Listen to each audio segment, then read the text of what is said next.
Към края на мандата си в сегашния общински съвет бе взето решение на входа на село Тънково, на отсечката отдясно, има отреден общински терен, който е за създаване на селско-стопанска борса.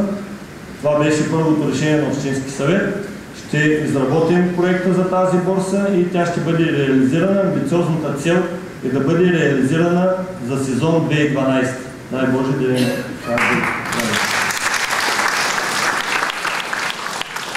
Изграждане на рибарско пристанище и рибна борса, сертифицирани по всички изисквания на Европейския съюз. Един шанс, който ние пропиляхме преди няколко месеца. Господин Бойчев алармира за това. Въпреки това изгубихме финансиране в рамките на около 2,5 милиона евро. Пред нас е амбициозната цел, въпреки това ние да изготвим качествен проект, да кандидатстваме и да получим средства. Имаме уверението, че можем да извършим тези дейности, а ако се справим с задачата, ще получим финансиране за този проект, който е изключително важен за Несебър. Административно обслужване. Въвеждане на длъжността териториален директор за Несебър Стара част и Слънчев бряг. Много срещи, един и същ въпрос. Кой отговаря за нас? Всички един и същ отговор. Никой. Аз ще променя това.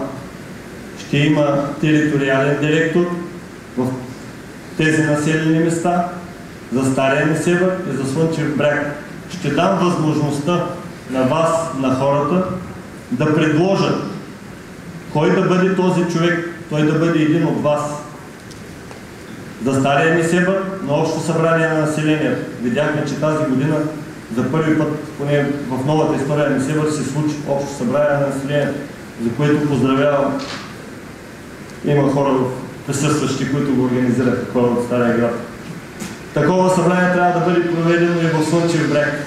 На тези събрания да бъде избрани хора, които са кадърни, които да бъдат назначени като териториален директор. Да има отговорник, един човек, който да отговаря. Той ще бъде с статута на кмет на населеното място, с статута на наместник. Същото е за малките населени места. Паницово, Раковско, Преселци и Баня. Там няма да се избира кмет, там ще има наместник. Процедурата е, че кмета назначава наместник. Аз ще дам право на хората да предложат кой да бъде този наместник. Те трябва да предложат. Той ще бъде назначен за 1 година. И ако за 1 година той се справя с задачите и хората са доволни, естествено неговия мандат ще бъде удължен. Смятам, че така е правилно да се прави, а не просто да се вземе един човек и да се сложи там, където така някой го скимнал. Вие, хората, трябва да се избират. Въвеждане на публични регистри на обществени поръчки, издадени индивидуални административни актове на кмета, разрешителни и други. Преди малко ви казах, и много от вас го знаят, в момента сме една от най-секретните области или общини в България. Всичко е секретно, дори аз като общински съветник, въпреки че имам по закон право на достъп до всеки един документ и в рамките на максимум до 3 дена всеки един договор, анекс или какъвто и документ, разписан от кмета, трябва да става достояние на общинските съветници, това през тези 4 години не стана факт. Не само за мен, за всички общински съветници. Никаква прозрачност в управлението. Аз ще променя това. Пълна прозрачност на управлението. Всичко ще бъде публично. Вие трябва с няколко щраквания на компютъра да видите какви разрешителни са издали, както е в община Бургас.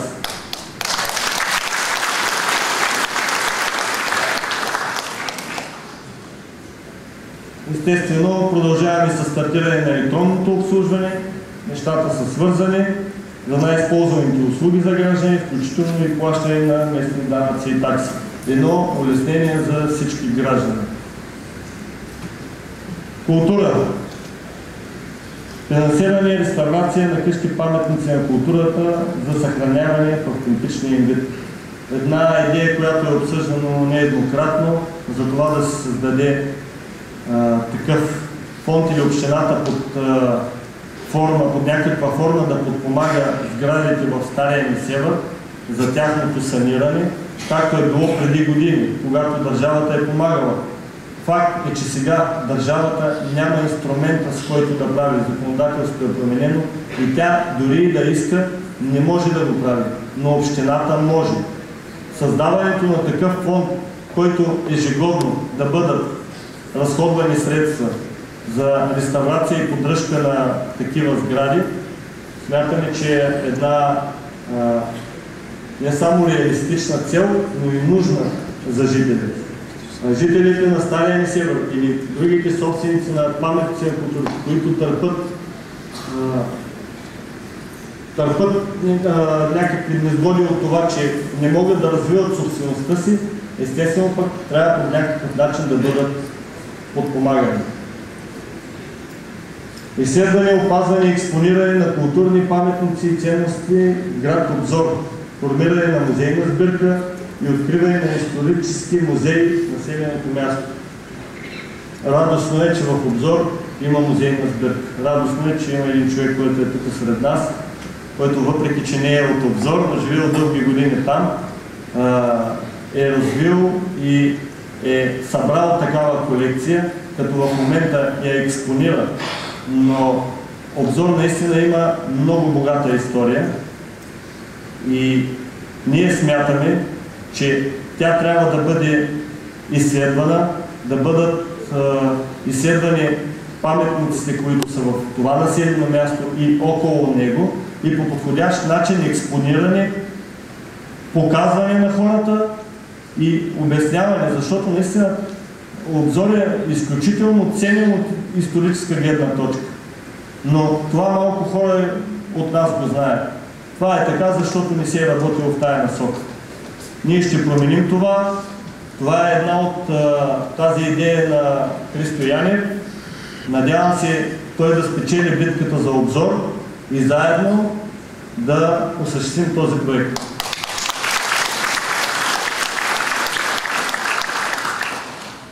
Възобновяване дейността на Общинския театър и детската театрална школа в Несебър. Възобновяване дейността на киното, откриване на лятно кино.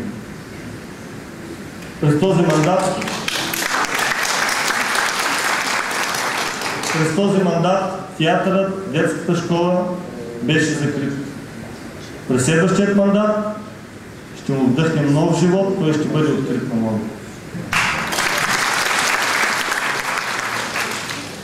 В спорта споменахме вече за основния приоритет спортната зала. Подобряване на спортните бази във всички населени места и осигуряване на свободен достъп до тях. Има спортни бази, има и занемарени спортни бази, има и добри, които са поддържани, има и някои, които са недовършени, като стадиона в Тънково, например. Редно е, нормално е ние да даваме средства за спорт.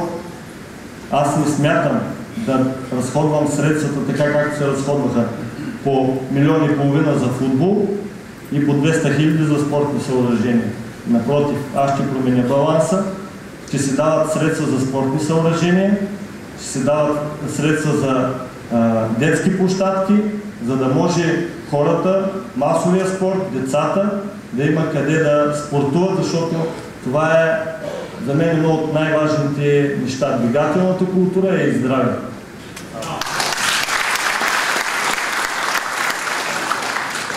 Приемане на наредба за финансиране на спортните клубове с цел гарантиране на ясни и прозрачни правила при субсидиране на спортните клубове.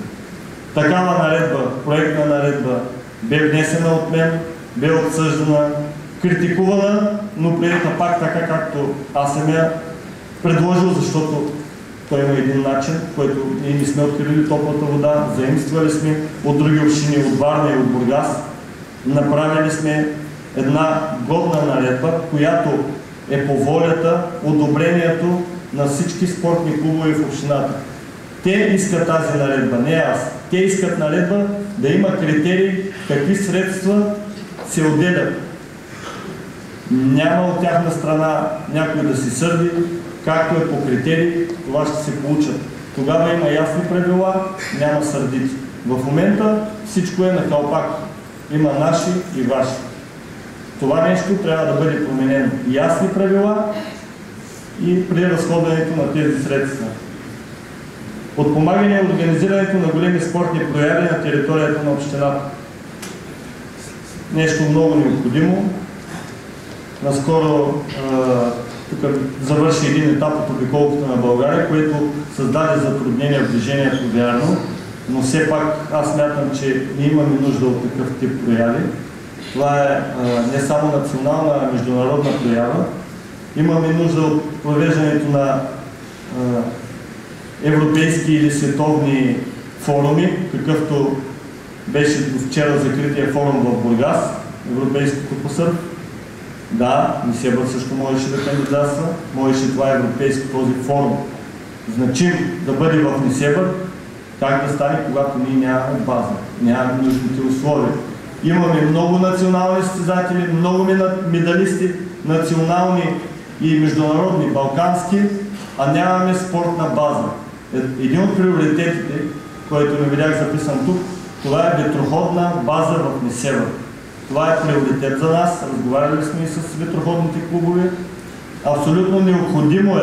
Не може децата сега да се събличат в едни бараки, да отиват в морето, да се връщат пак в бараките. Абсурд. И въпреки това те постигат много сериозни успехи, за което поздравление.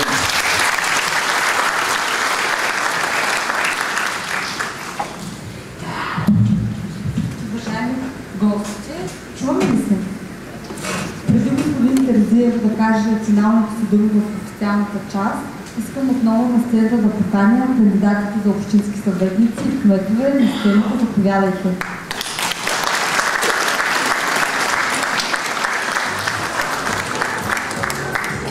Искам да помоля да се присъединят към нас господин Зубинаров, господин Бойчев и зам областния управител на Бургас, госпожа Валентина Дукова. Заповядайте.